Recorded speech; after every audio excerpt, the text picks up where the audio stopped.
There we are, Greg, because we're going to go right away to Talk's royal editor.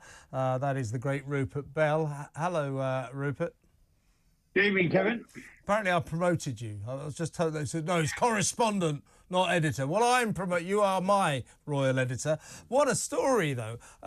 We've been assured by the royal circle that, of course, when Harry flies in, he's already here, by the way. Tomorrow he's got a big day. He's got the Thanksgiving service for the Invictus Games at St Paul's Cathedral, where he will be delivering a reading. He'll then, we then assumed that he would make time to see the King, or more to the point, the King would make time to see him. Let's just get the geography right here.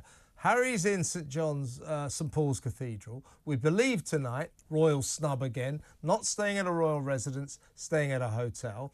Harry's at St Paul's Cathedral. King Charles is down the road in Buckingham Palace, less than 2 miles away. They're not going to see each other. The King is too busy. Now, we know he's hosting a garden party at Buckingham Palace, and we know he's seeing the Prime Minister. But that doesn't mean to say he couldn't find half an hour for his son. What on earth's going on? It's sad. I wish I knew. Harry has come out and said, well, I understand my father's commitments, and obviously his commitments are being managed to some extent by his medical situation. But today he found time to meet the Prime Minister of Fiji. So I just think it is a sad reflection on the lack of trust, call it what you will, between his side, well, Harry's side of the family, and the King and his side. And that's the problem. And just feels a bit sad, because when any other member of family, you jet in and you may be living in America or whatever, you try and find a way to see your father or mother, and you try and make the diaries work out. And it's not always going to be possible. But at the same time, given the nature of what the King has been through, and Harry obviously is now spending 95% of his time in America, you would have hoped that they'd found a way. But it just reflects the lack of trust, and maybe the King just feels he's not ready emotionally, as well as anything else, to have even 30 minutes with his son, because 30 minutes isn't going to be much time for you to get beyond the small talk stage. And I think that's the problem. What they really need is some honest to goodness father and son time, which is not 30 minutes, but perhaps a day where they can just thrash everything out and talk things through. And let's unpick this a little bit, Rupert, because what you've got here, I think the King, I wouldn't say he's been lent upon. He's very aware of his wife, the Queen's, feelings about Harry. Camilla doesn't want to be in the same postcode as Prince Harry after, in his spiteful little book Spare, he called her the villain of the story.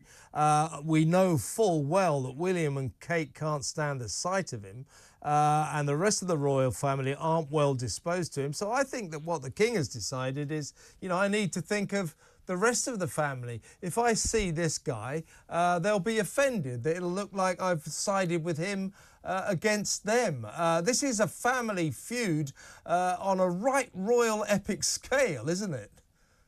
Well, look, it is clearly a feud. It is a breakdown of a family relationship. To that extent, what I think really it comes down to 30 minutes is no good. That's, Kevin, if you go and see someone for 30 minutes and you've got a lot of baggage, you haven't really got time to say, hello, how are you, and small talk. Well, I get that, Rupert, but Harry wanted to see his dad, and his dad said no. That is quite a development. Well, I think it comes down to, actually, let's look at it from that point of view. It's sad that it is. I agree with that, Harry's actions have led this breakdown, and that the family feel uncomfortable in, because Harry is convinced by his rightness and that he is the victim of the peace. But actually, when you look at it, he's blamed everybody else for his failings.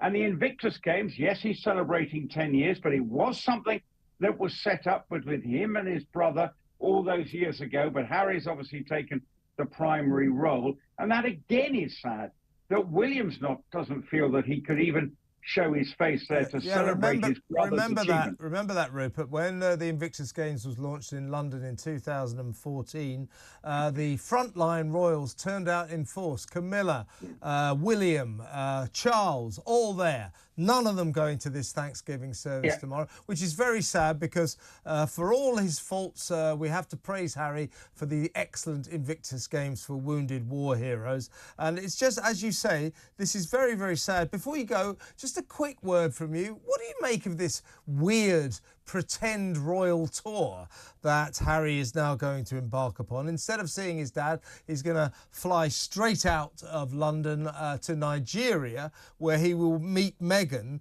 Well, they're going to act like they're frontline royals touring that African country. Bit odd. Well, it's designed, actually, again, with the Invictus Games, because Nigeria are touting the possibility of staging the Invictus Games sometime in the near future. I think in 2027, Birmingham and Washington are the two cities that are up for that one, but maybe Nigeria down the line. But yes, there's also an element that Meghan has said that she is 43% Nigerian, so she's back on her roots. Yes, the quasi-royal tour nature of it is something that, again, feels uncomfortable because they don't want the royal trappings, the security implications. You're going to Nigeria, which will have, you know, the Nigerian government are going to have to front up the security, and that she's going to be feted as a, you know, and whatever, her heritage is important. Americans love their heritage. Yeah, nothing against that. I just think that the royal tours, or the pretend royal tour, is just a bit weird, and as you say, it's uncomfortable. And as you quite right, I couldn't agree with you more, Rupert. It's very, very sad that it's come to this, that they'll be within 2 miles of each other in London and won't see each other, the King and Harry. Rupert Bell, talk's royal correspondent, thank you so much for your time.